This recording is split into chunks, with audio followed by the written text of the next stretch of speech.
السلام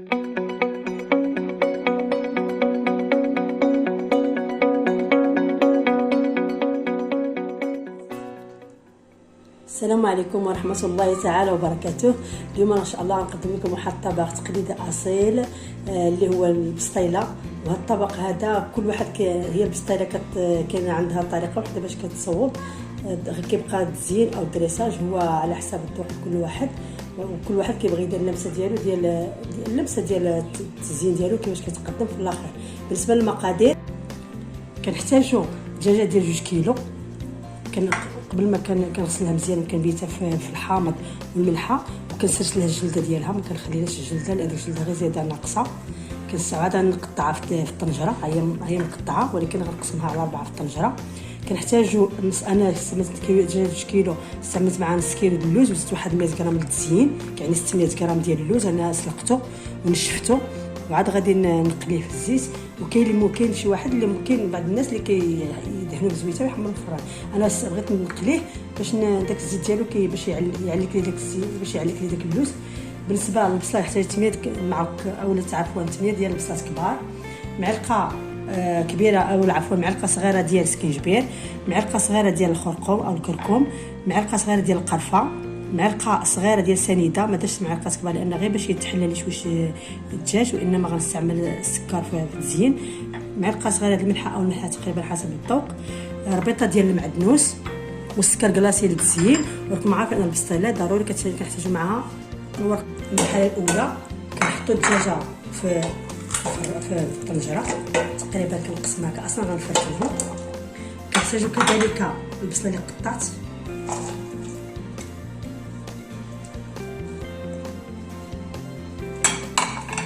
كنحتاجوا داك المعدنوس اللي درنا وكلشي غيطيب، والخرقوم والماء. بالنسبه للعطريه هادشي اللي استعملناه كله غادي نديرو النيشان. والساكم عارفين ضروري الدجاج يطيب بالزيت، تقريبا كندير 3 المغارف اصلا غتكون فيها هي مزيته شويه او 4 على حسب. ندير 3 شويه. اذا كنبدا نخلط هذه المقادير كلهم. اصلا الدجاج كما خليته ماشي مشكل، ممكن نقسموه ممكن نخليوه اصلا ملي غير كنبدا نفردوه.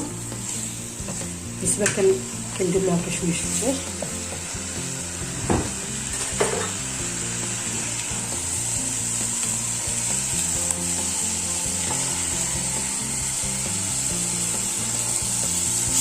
كنقسمها على 4.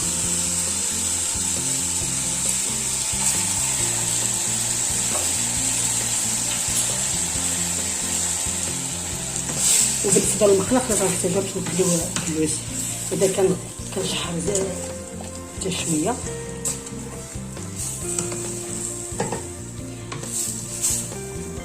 كنشحرو على ما كنزل لي البصله، وكنزيد معها الماء. الماء كندير غير باش كنغطي الدجاج ديالو، هذا اصلا الدجاج غير الروميط غير كيطيب.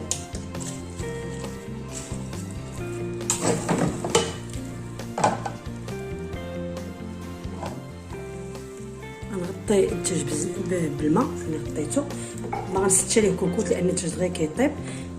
غنطيبو على عافيه متوسطه. ملي غيطيب الدجاج غادي نزولو ونخلي المرقه تجمر.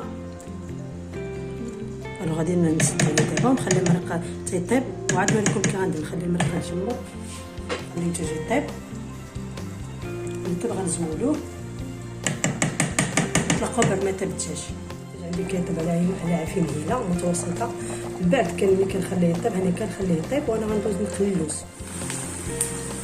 اذا هاني كنحاول نحمر وكنقلي اللوز باش غادي نطحنو مع السكر كلاصي في القطع. وغنحمرو ما خداك نقلي لان باش يتعلك لي في البسطيله. اما اغلب ديال اللوز اللي كيتحمر في الاخر هكا غير كتجي البسطيله ديالي شويه ناشفه، كتجي بحال اللي كتوقع في الحرق. اما انا غادي نقليه ونطحنوه بالطريقه ديال الطحين. كنطحنو في الزيت السكر كلاصي وشويه ديال القرفه. لان هو قرب يدهن لي اللوز بحال هكا كيدهن. وانا كنزولو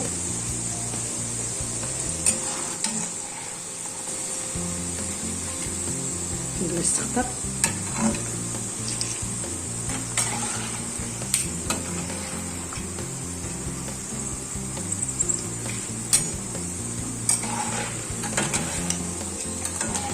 ومن بعد ملي غنزود اللوز هو ذهب لي شويه، غنخليه يبرد باش غنطحنو مع السكر كلاصي وشويه القرفه.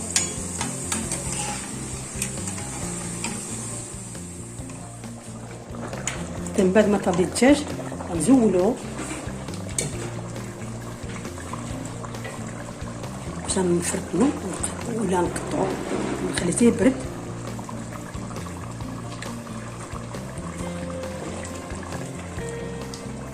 نحيدو كنقطرو مزيان.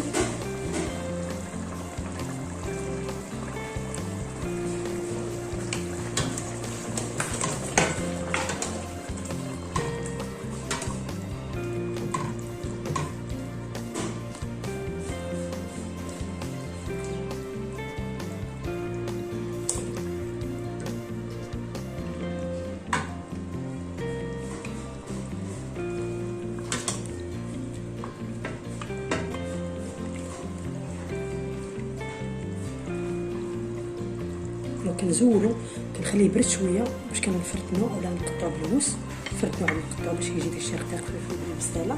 وكنخلي هاد المريقه تجمر، كنخلي هاد المريقه تجمر. بعد غنرمي فيها البيض باش تشرب لي مزيان. نخلي هاد المريقه تجمر واحد 3 دقائق 3 دقائق لما تشرب شويه الماء ديالها، وعاد نصوب فيها البيض، نفكر فيها البيض باش تعقد لي مزيان.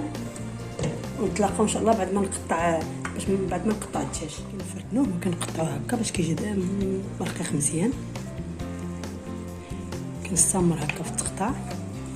انا غير نوريكم الطريقه باش كيتقطع. كاين اللي بيزات المبتدئات مازال ما عارفين حافظين الطيب كي داير. كنقطع هكا ولا كنفرتنو بهذه الطريقه هذه. هو التقطاع كيجي زوين، كتجي حتى البسطاله كتجي معلكه. كنقطع هكا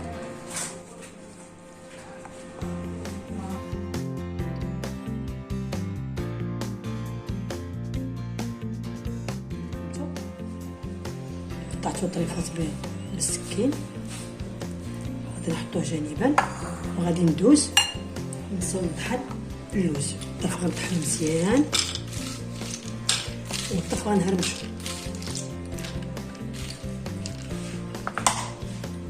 ناخد شويه القرفه باش يتاكل شويه سكر بلاصه.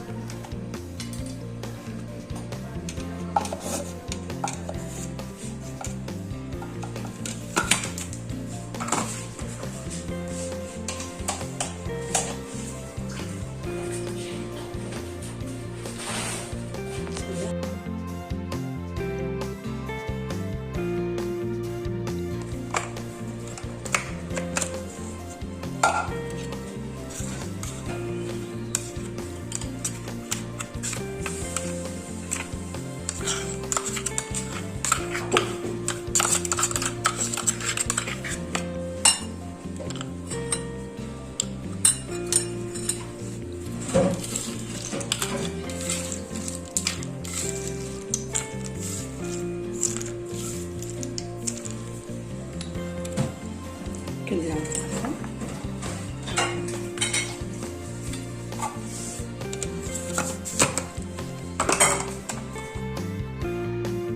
دابا غنرمي البيض باش نعقد هاد المريقه. التميه ديال البيضات واحد الصفر ديال البيضه خدمني واحد البيض البيض باش غادي نجمع البلوطه باش ندهنها. ولكن درت 8 ديال البيضات الا كانوا كبار هكا باش يجمع داك العماره داك المريقه. كنبقى نحركها هكا حتى كتجمع.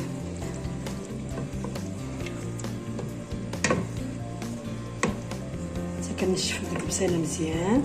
من بعد كنبدا نخلطها، كنزيد معها البيض وكنخليها كنبقى نخلط نحرك هكا حتى كيتجمع داك، حتى كتشرب لي داك المريقه كاع داك البيض كيشرب لي داك المريقه.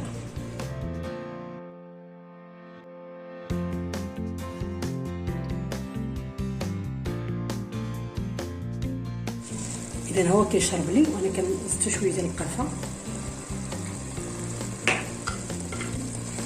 هو كيشرب حتى كينشف كاع باش ما يقطعليش العجينه ولا ما يقطعليش الورقه. وكنستمر هكا هو كيشرب. بالنسبه للحلاوه ما زدتوش فيه الحلاوه لان ديجا المرقه عندي حلوه. ودرت وغندير اللوز طحنته مع السكر كلاصي ولا مع السكر. وغادي ملي غنبغي ندرسها غندهنها بشويه د العسل الا غادي حلوه تقريبا شويه حلوه. ولا ما زدتوش السكر. ونورمالمون البيض غينقص الحلاوه شويه ولكن ملي غيكون اللوز مطحون بالسكر شي غادي هي كذا. انا غندير الورقه الاولى درتها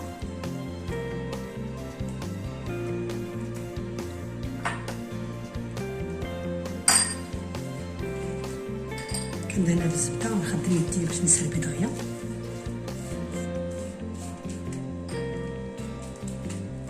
كندهنها بالزبده باش ملي طيبتي مقرمشه. كناخذ الورقه الثانيه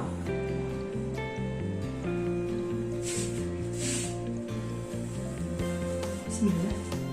الورقه الثانيه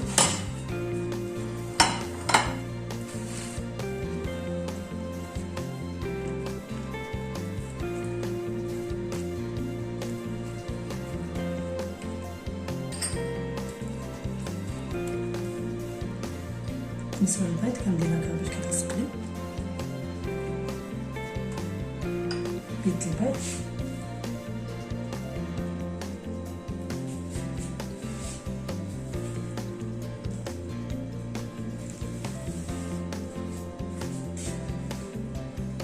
ناخذ الورقه الثالثه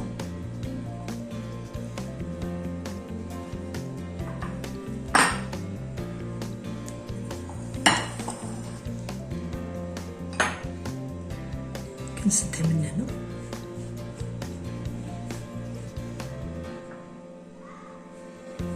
البيض ديال البيض.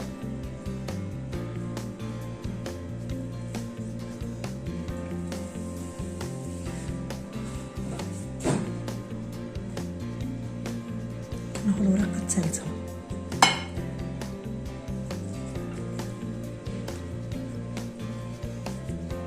عاود كندهنها بالبيض ديال البيض.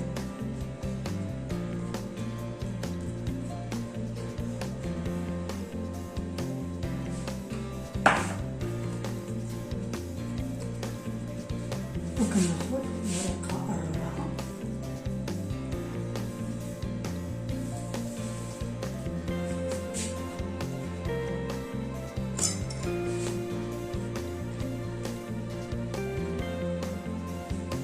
كندهنها كذلك باش تلصق لي من هنا بالبيض البيض.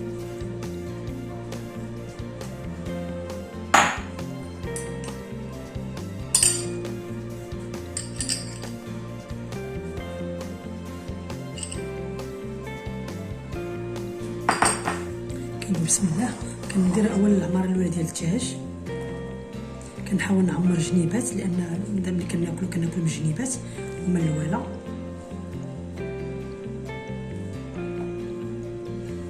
وعاد كنعمر الوسط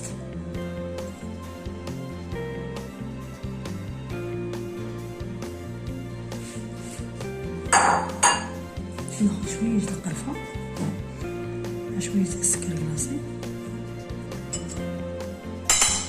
ناخذ البيض كنا نشفل منه عاود كنعمر جنيبات.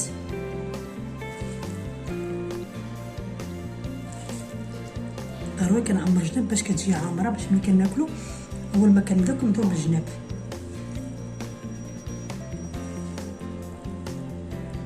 هذه الطبقه الثانيه كندير في الوسط نفس الحاله كندير هكا.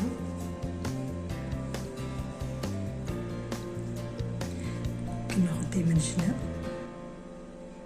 كناخذ شويه ديال السكر كلاصي. وكتبقى لي في الاخير اللمسه التاليه هي اللوز. راني طحنته باش كيتعلق باش ملي كناكلو ما كتبقاش تفرتت شتي كيمعلق. باش ملي كناكلو ما كتبقى عاد كنبدا من الجنيبات.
كنسد هاك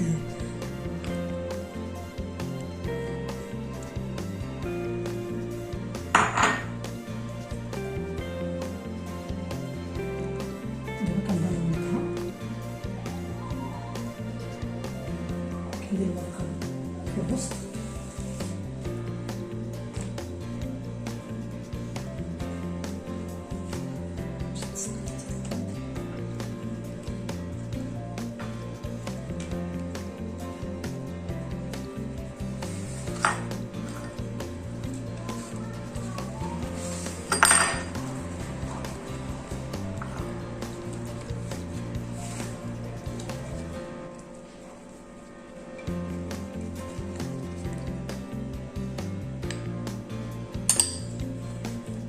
كنديرها بالبيض عفوا بالزبده باش كتقرمش.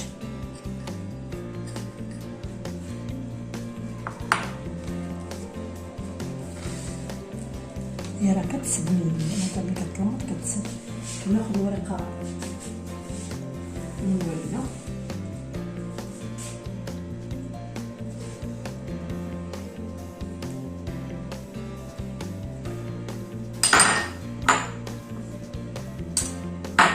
كنسدها بالبيض.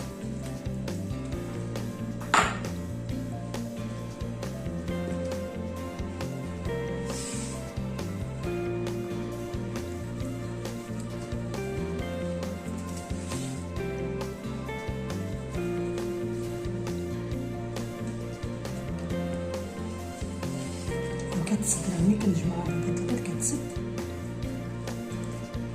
وكنبدا نلمط.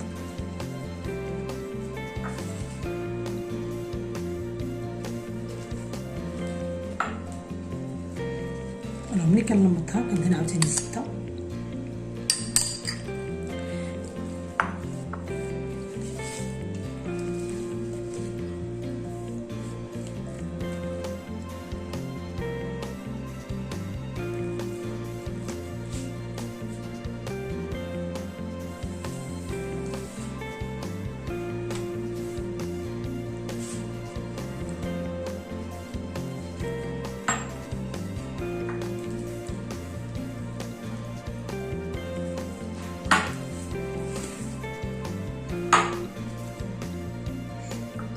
كندير بيض البيض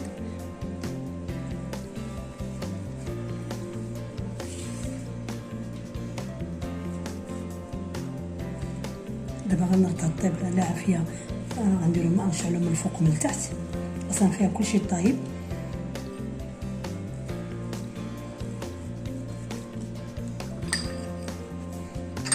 كندير عاوتاني بها بالزبده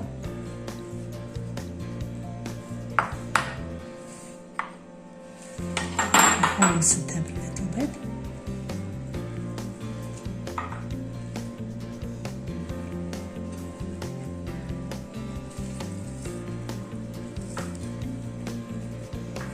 إذن هنا غنشعل الفران، غيسخن لي بعد الفران وغنديرها غنشعلها من الفوق من التحت وغنخليها طيب. ما نهبطها ولا غنخليها طيب في الوسط. غنخليها طيب في الوسط طيب من الفوق من التحت. ملي غتحمر غتحمر من الفوق ومن التحت لانها طيب غير الورقه. دابا نتلاقاو ان شاء الله باش ندريسيوها في النص. عافيه مهيله من 200 تقريبا او 180. غير غنخليها من الفوق مع ونمشيو من الفوق ومن التحت. غير غتحمر لي غندير على 180 باش ما تغلبنيش. ملي غنشوفها حمرت من الفوق راه حمرت من التحت. الا لقيتها ما حمرتش من التحت غنقلبها شويه واحد 2 دقائق وغادي المهم هي كطيب من الفوق ومن التحت. اذا دابا غندوز باش غنزينها. غندير واحد البريوات بالحامض واللوز ونوريكم كيفاش كيتحضروا. انا فوق البسطيلات ديالي بواحد البريوات صغيورين نزوق بهم. اذا كندير اللي بقى لي اللوز، داك اللوز اللي بقى لي كنزيد معاه معلقه الزبده، كندير معاه شويه القرفه. ديجا نحطو بالقرفه. كندير معاه شويه السكر كلاصي، نزيد نسمي السكر كلاصي وكندير معاه الحامض. النكهه الرئيسيه في هذه البسطيله هي الحامض. كندير الحامض حامضه محكوكه كنجمع كلشي. غنسمحوا لي غنخدم يديا. غندير بريوات بالحامض.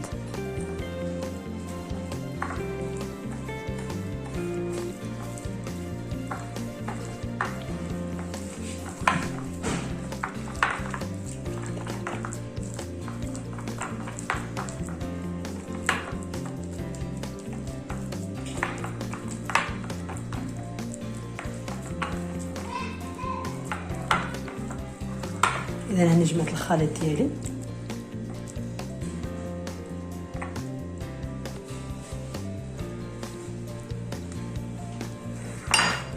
اذا كنكورو كويرات صغار.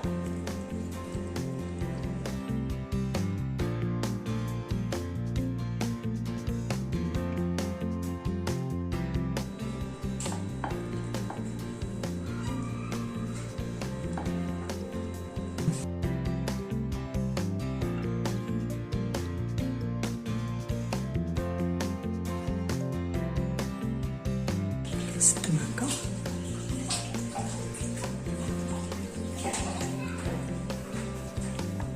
ناخذ شريط اخر.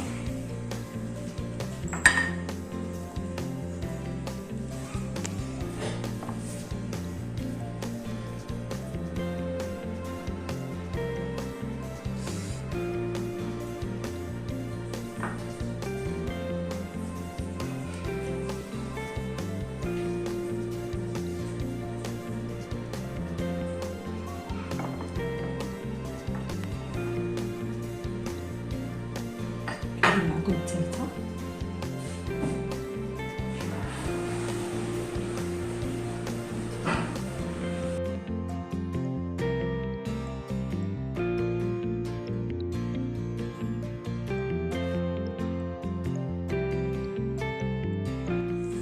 هاني كنقليهم وغنطفيهم في العسل. ها هو العسل اللي غنطفيهم فيه.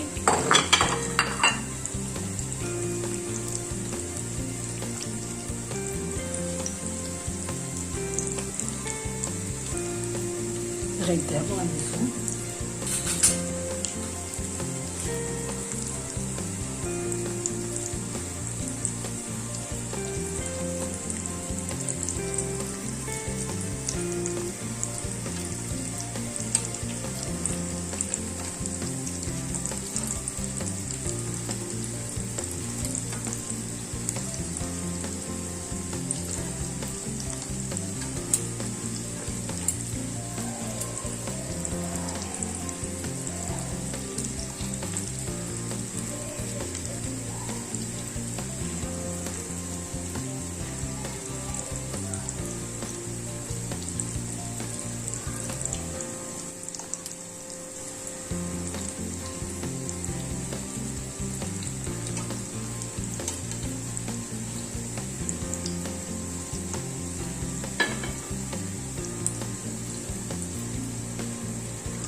لكن السمر ما كتعبو.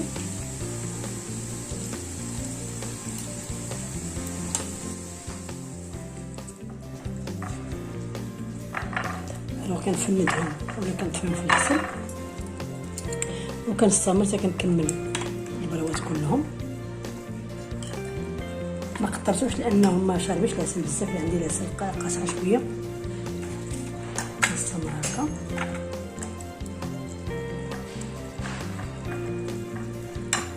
صاروا محلوبين.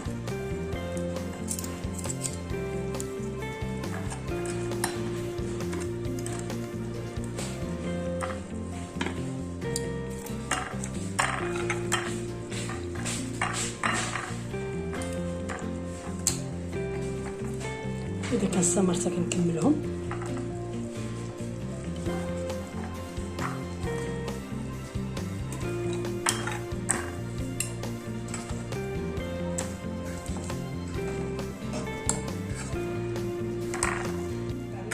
الفران راه مازال صحيحنا. زينتها نتوما الزينه ديالي على قدو. درت هنا اللوز كونكاسي وشويه ديال البيستاش. هنا درت البيستاش اللي درت عمرت هاد اللي قلت قبيله درت معكم البريوات معمرين باللوز والحامض. وهنا درت شويه اللويزات السكر كلاصي وشويه القرفه وقبلوا على الدراسه ديالي واخا متواضع. نتمنى الله يجيكم الاعجاب ديال الطبق ديالي ودعموني بالمشاركه واللايكات. وشهيه طيبه هي لو كونتوني ما مدخرها بحال الا ما كيبقى تزيين. كاين اللي كيزيد فيها البيض السمان او بيض الحمام، ممكن كل واحد فاش كيجعل باش كيزينها. ممكن كل واحد كيزينها حسب المستطاع ديالو. وشهيه طيبه.